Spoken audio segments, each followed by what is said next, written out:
Hello, everybody. It's David Roche from Quantum Strategy, and it's Monday. So it's time for the micro podcast on macro that may matter to markets. Starting off with France, it is becoming apparent that the current Barnier government is going to try and push through the budget, austerity budget, using a clause called 49.3, which allows measures to be passed without a vote in the parliament. But the parliament can vote no confidence in the prime minister's government within, I think, 3 days of that happening, and they can bring down the government. So basically, what has happened is that it seems that La Renaissance Nationale, which is Le Pen's far right, and of course, Le Nouveau Front Populaire, which is far left, they don't like the budget. They have the figures, and they'll probably bring down the government through a vote of no confidence, either today or on the 4th of December. Now, if that happens, I expect spreads on French sovereign debts, 10-year oats, to go out from the current roundabout 90 basis point level to around 120, because if the government falls, no new election can be held before June, which is a year after the last legislative elections. So France would remain under some hodgepodge of an administrative arrangement with a paralyzed government operating on the basis of past budgets. And I don't think the market's going to like that, because France's debts and deficits are getting too high.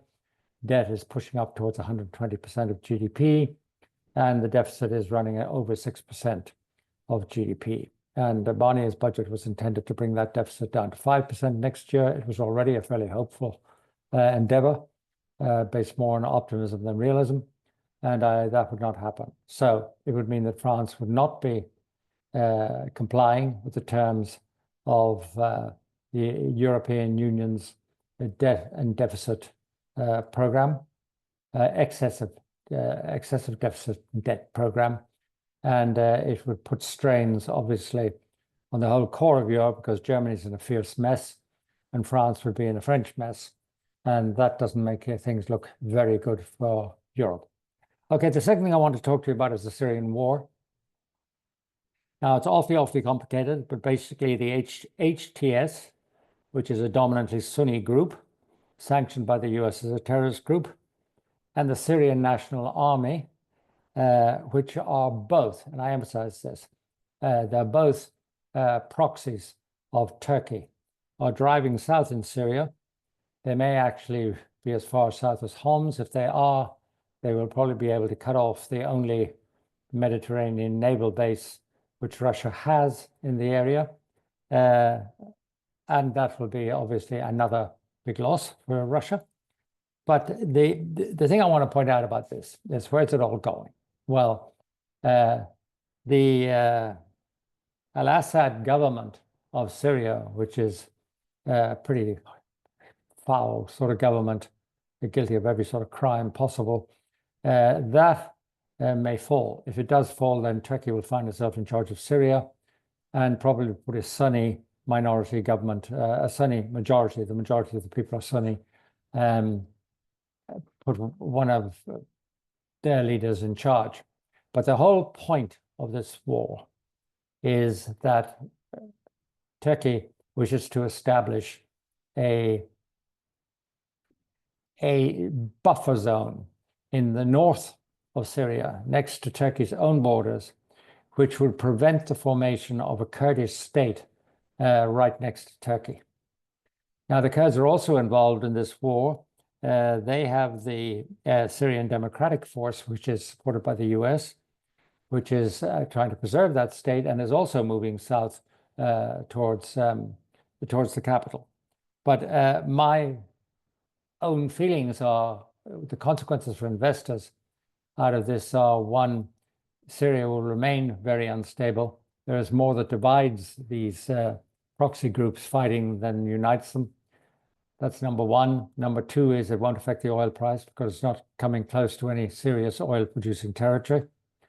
And number three is that the big winners out of this is, of course, Israel, because both Russia, which is receiving a beating from the advancing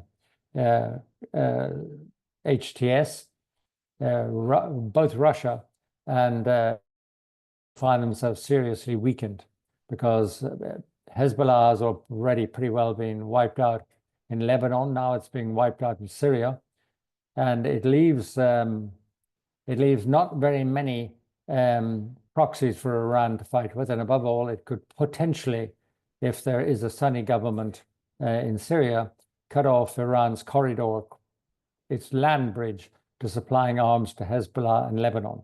So it has a lot of ramifications, but the ramifications are not that the oil price is going to go through the roof. The ramifications are that Putin is going to come under increased pressure, because he can't really send any more troops, because what's he going to send them? Koreans? So Russia gets more weak economically and in terms of its ability to pursue the war in terms of manpower as well every day. So that's a good thing. And secondly, of course, that Iran gets weakened substantially by this, because most of its proxies, another, in a sense, edifice of its proxies will come tumbling down. Okay, now the third thing I want to talk to you about was Russia-Ukraine. It looks like the deal that's going to be put on the table is not an abandonment of Ukraine, but a ceasefire with a corridor which will be defended by NATO troops, hopefully including the US, which will separate the Ukrainians from the Russians. And if the Russians attacked across this corridor, then that would be treated as an attack on NATO forces. What that means is that Clause 5 would be triggered, and that the Russians would be up against the entirety of the NATO forces.